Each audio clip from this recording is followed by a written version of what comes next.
किसी व्यक्ति के खिलाफ 107 का प्रोसीडिंग अगर शुरू हो रहा है तो क्या उसके ऊपर एक दाग नहीं लग रहा है? आप सिर्फ ये मुझे बताइए। सर, उस समय मोकामा विधानसभा चुनाव सर, उपचुनाव होना था सर। उसमें सर बहुत सारा हम लोगों को इनिशिएट करना पड़ता है right from the after announcement of the election. जब आप अभी घर जाएं और आपको कोर्ट का एक सम्मन मिले अपने घर पर, तो आप दोपहर का खाना भूल जाइएगा, नहीं होगा। SDO is making false statement in FIR. SDM is not applying his mind before issuing summon to anybody. Police officers arresting anybody on a mere allegation without knowing the judgment of the Honorable Supreme Court. Are we living in a situation where we can understand rule of law? It's really being implemented. Yes. What are your lordship's direction? Yes. SDO Rural Patna and SDM part.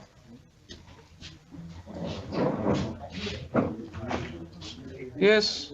Where is the gentleman? SDM. You are come forward. You know why you have been called here? Sir, You know why? Lordship, there was written in the Tamila, but it is not attached in the record. All right. That we have. So you know the reason. Now tell me, do you have any experience of taking up a proceeding under section 107 CRPC? You have. Very good. So how could you forget those procedures while initiating 107 proceeding in this case? आप अपनी भाषा में बोल सकते हैं, जैसे भी आपको सहूलियत हो। सर, उस समय मोकामा विधानसभा चुनाव सर, उपचुनाव होना था सर। उसमें सर बहुत सारा हम लोगों को इनिशिएट करना पड़ता है right from the after announcement of the election and after the conclusion of election. इस पीरियड में सर जो प्रिवेंटिव एक्शंस के तहत प्रोसीडिंग्स इनिशिएट करने पड़ते हैं। कोई तो बेसिस होगा ना SDM साहब। सर ऑन द रिपोर्ट हम भी उस गांव के अगर रेसिडेंट हो, मान लीजिए हमारे गांव में एक थाना हो और हम वहां के रेसिडेंट हों, तो हमारे खिलाफ 107 प्रोसीडिंग करने के पहले कुछ तो आप ख्याल रखेंगे हमारी इज्जत का भी। कोई रिपोर्ट आपके पास होनी चाहिए कि मेरा ये चरित्र है, हमने ये जो है गांव में उत्पात मचा रखा है या लॉ एंड ऑर्डर प्रॉब्लम है। तो ऐसी स्थिति में आप समझ सकते हैं कि कोई आशंका आपको होगी, कोई ऐसा विश्वास होगा कि यहाँ पर कोई घटना घट सकती है। ये जो लोगों के खिलाफ 107 आपने शुरू किया, इनके बारे में क्या इनपुट्स थे आपके पास? On the basis of police reports, sir, that has been. But police report is nowhere showing any input. Please come to your records. खोलिए जरा रिकॉर्ड्स। डमी नहीं रखा वहाँ, डमी रिकॉर्ड नहीं रखा है। ओरिजिनल जो भेजा यहाँ, तो डमी रिकॉर्ड्स वहाँ नहीं है इनके पास। कोई बात नहीं, इसमें से निकालिए रिकॉर्ड्स। कहाँ है वो? दीजिए उनको थोड़ा। हाँ हाँ, please look into your record.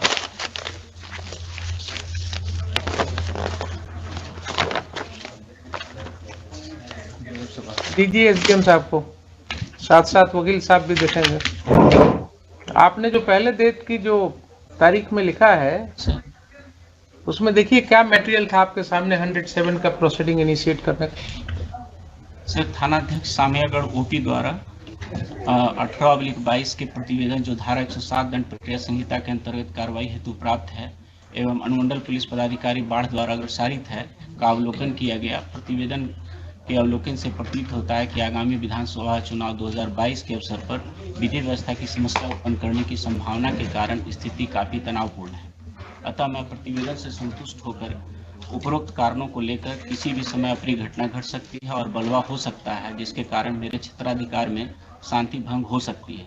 अतः दंड प्रक्रिया संहिता की धारा 107 के अंतर्गत कार्रवाई प्रारंभ करता हूं। वित्तीय पक्षों को नोटिस निर्गत करें कि क्यों नहीं 1 वर्ष तक शांति बनाए ठीक है, रखें। ये तो ऑर्नामेंटल लैंग्वेज है सब, ये आप भी लिखेंगे या आपके क्लर्क ने लिखेंगे, वो आप सिग्नेचर, जरा रिपोर्ट देख लीजिए, प्रतिवेदन जिसके आधार पर आप कर रहे हैं। सर, सादर सूचित करना है कि वित्तीय पक्ष के अंकित लोगों के द्वारा बिहार विधानसभा उपचुनाव 2022 प्रथम पक्ष कौन है? प्रथम पक्ष सर स्टेट है सर। स्टेट हो गए प्रथम पक्ष, पढ़िए द्वितीय पक्ष का। द्वितीय पक्ष सर 10 लोग हैं सर। हाँ छोटू सिंह, ठीक है, नाम छोड़ दीजिए, आगे पढ़िए क्या लिखा। बिहार विधानसभा उपचुनाव 2022 में किसी पार्टी विशेष या प्रत्याशी के पक्ष में बूथ संख्या 270 उच्च विद्यालय पूर्वी भाग, बूथ संख्या 271 उच्च विद्यालय पश्चिमी भाग के मतदाताओं को बहला फुसलाकर और भयभीत प्रलोभन देकर प्रभावित कर सकते हैं। इनके द्वारा कर सकते हैं, तो ये तो 10 नाम दिया, आपकी इच्छा होती है, आपके एसपी साहब की इच्छा होती है कि 5 नाम और जोड़ दो तो 15 हो जाता। इन सब लोगों का क्या रिकॉर्ड ऐसा है जिसके आधार पर आपके ओपी से ये सूचना, ये प्रतिवेदन दी गई? क्या ये प्रतिवेदन काफी है किसी व्यक्ति के अगेंस्ट 107 शुरू कर देने के लिए, आपकी राय में? सर, नोटिस के उपरांत पहले ये बताइए ना, आपको माइंड अप्लाई करना था ना। एक प्रतिवेदन आया आपके पास, ओपी से एक प्रतिवेदन आया, उस प्रतिवेदन के साथ किसी भी व्यक्ति का कोई क्रिमिनल हिस्ट्री नहीं लगा हुआ है। उस प्रतिवेदन में कहीं नहीं कहा गया है कि हाँ ये व्यक्ति पास्ट में भी इसने कभी कोई ऐसा दंगा फसाद किया है या किसी लड़ाई झगड़े में इसका नाम पड़ा है, नहीं है ना। तो ऐसा क्यों नहीं माना जाए कि आपने वहां एक दहशत फैलाने के लिए कुछ लोगों का नाम लिख करके उनको भयभीत करने के लिए आपके पुलिस ऑफिसर ने एक रिपोर्ट बनाया, आपको भेजा और आपने उस पर दस्तखत करके 107 शुरू करा दिया। किसी व्यक्ति के खिलाफ 107 का प्रोसीडिंग अगर शुरू हो रहा है तो क्या उसके ऊपर एक दाग नहीं लग रहा है? आप सिर्फ ये मुझे बताइए। अगर आपके रिकॉर्ड पर, आप गए थे परीक्षा देने ना बिहार एडमिनिस्ट्रेटिव सर्विस की, आपके ऊपर अगर 107 की एक कार्रवाई का जिक्र आपके रिकॉर्ड में होता तो अपने परीक्षा फॉर्म में आपको लिखना पड़ता कि नहीं पड़ता कि पूर्व में 107 में कार्रवाई हुई है मेरे अगेंस्ट? जरा मेरे सवाल का जवाब दीजिए, लिखना पड़ता कि नहीं? इंटरव्यू होता, उसमें जो लोग होते वो आपसे पूछते ना कि अच्छा ये 107 क्यों हुआ आपके ऊपर, क्या जवाब आप देते? बोलते साहब ये तो पुलिस वालों ने ऐसे ही कर दिया, मेरा तो रिकॉर्ड बिल्कुल क्लियर है। क्या यही बोलते या कुछ और बोलते? जरा सर यही बोलते ना। इतने लोगों का तो आपने कैरेक्टर रोल लिख दिया without their being any basis.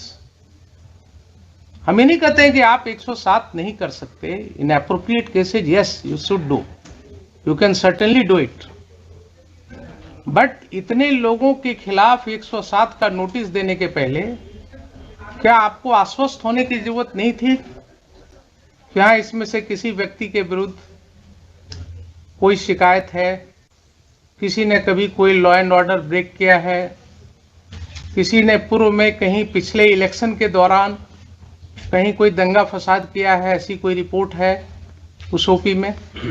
बताइए। इनिशिएशन ऑफ प्रोसीडिंग में सर हम उनसे पूछते हैं कि क्यों ना आपसे सर ये लिया जाए बॉन्ड सच्चरित्र का। इससे सर हमने उसको कभी भी प्रोसिक्यूट नहीं किया। बॉन्ड लेने की बात है ना सर, आप उनको बोलते हैं कि साहब क्यों न जरा 107 निकाल ही लीजिए ना, क्या है आइए जरा, कुछ पढ़ाई लिखाई भी हो जाएगी इसी बहाने।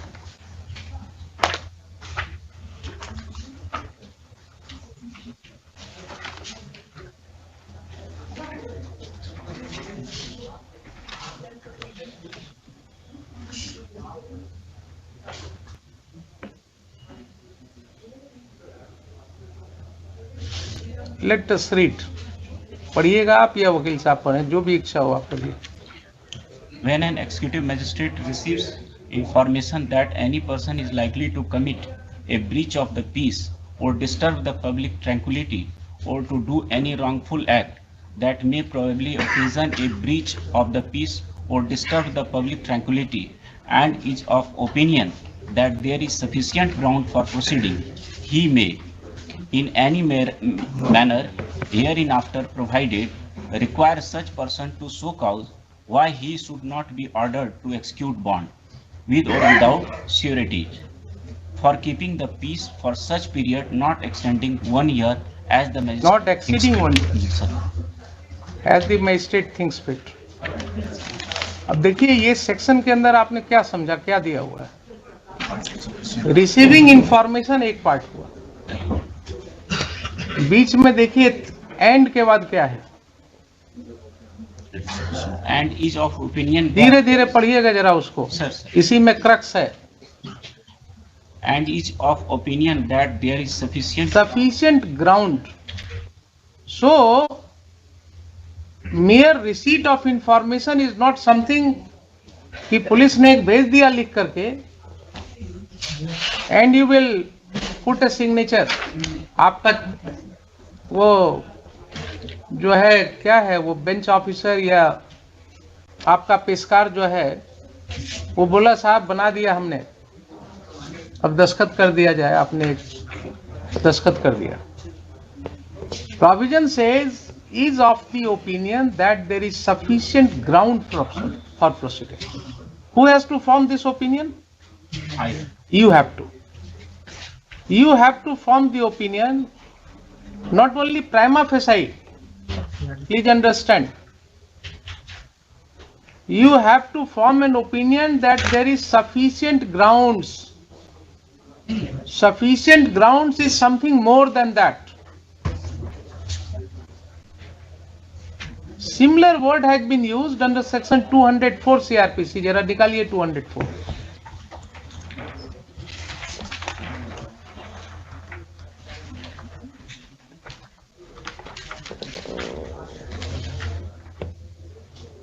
Sir. पढ़िए 204. Issue of process. If in the opinion of magistrate taking cognizance of an offence, there is sufficient ground for proceeding, and the case appear to be a summon case, he shall issue his summons for the attendance of the accused. Or B, a warrant case, he may issue a warrant, or if he thinks fit, a summon for causing the accused to be brought or to appear at certain time before such magistrate, or if he has no jurisdiction himself, some other magistrate having jurisdiction. So, like a magistrate of the first class, before whom a complaint case is filed, a criminal case is filed. जैसे एक magistrate को opinion form करना होता है whether there are sufficient grounds to proceed against the accused, against the persons named in the complaint or in the charge sheet filed by police. वैसे ही आपको 107 में same and one word has been used,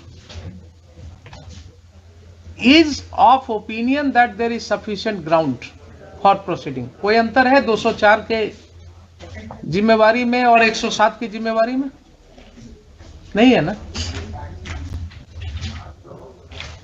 To mere filing of police report without any material on the record, police जब chargesheet file करती है तो उसके साथ पूरा इन्वेस्टिगेशन का ब्यौरा होता है, केस डायरी होता है ना कि साहब ये एफआईआर हुआ, हमने इसको ऐसे इन्वेस्टिगेट किया, इन्वेस्टिगेशन में इतने गवाहों का बयान लिया, ये इंजरी रिपोर्ट आया, ये पोस्टमार्टम रिपोर्ट आया, ये मेडिकल रिपोर्ट है, and finally on this basis I come to a conclusion that there are sufficient materials to proceed against the accused, therefore I am filing charge sheet. So when these matters go on the record before the learned magistrate, he would look into that and then he will form an opinion that yes, there are sufficient grounds to believe. Why these obligations have been cast upon the magistrate and the competent authority under section 107? Why this responsibility has been cast upon them? Because issuance of summon to anybody, issuance of warrant to anybody is a serious matter. The Honorable Supreme Court has held it. जब आप अभी घर जाएं और आपको court का एक सम्मन मिले अपने घर पर, तो आप दोपहर का खाना भूल जाइएगा, नहीं होगा। तो कोर्ट में हम लोग नोटिस इशू करने के पहले सोचते हैं किसी को।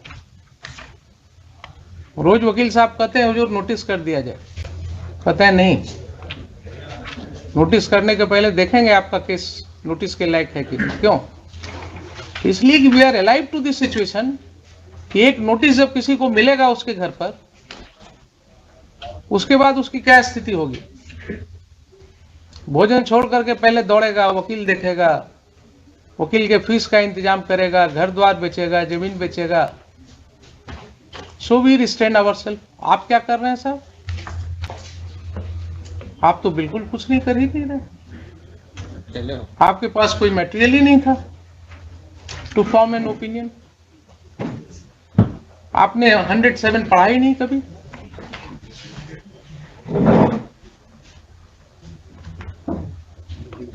चूक हुई है यहाँ पर कि नहीं हुई है? क्या लगता है आपको? ये प्रोविजन आपने कभी इस तरह से पढ़ा नहीं होगा, आई बिलीव। नहीं पढ़ा था ना। अब आप देखिए कि क्या हुआ। आपने एक दस्तखत कर दिया 107 के ऑर्डर को, उसके आधार पर क्या क्या तांडव हो गया।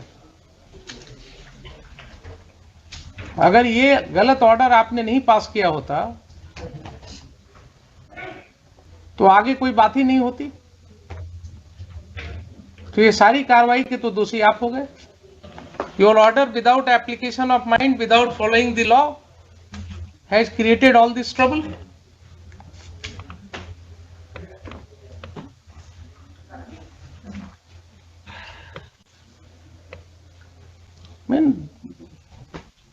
I find myself totally disturbed how this is happening. SDO is making false statement in FIR. SDM is not applying his mind before issuing summon to anybody.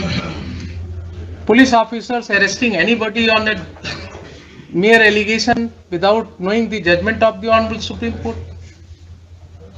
Are we living in a situation where we can understand rule of law? It's really being implemented.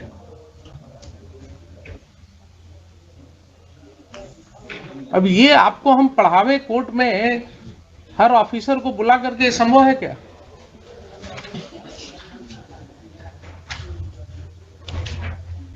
इसीलिए आपको बुलाया था।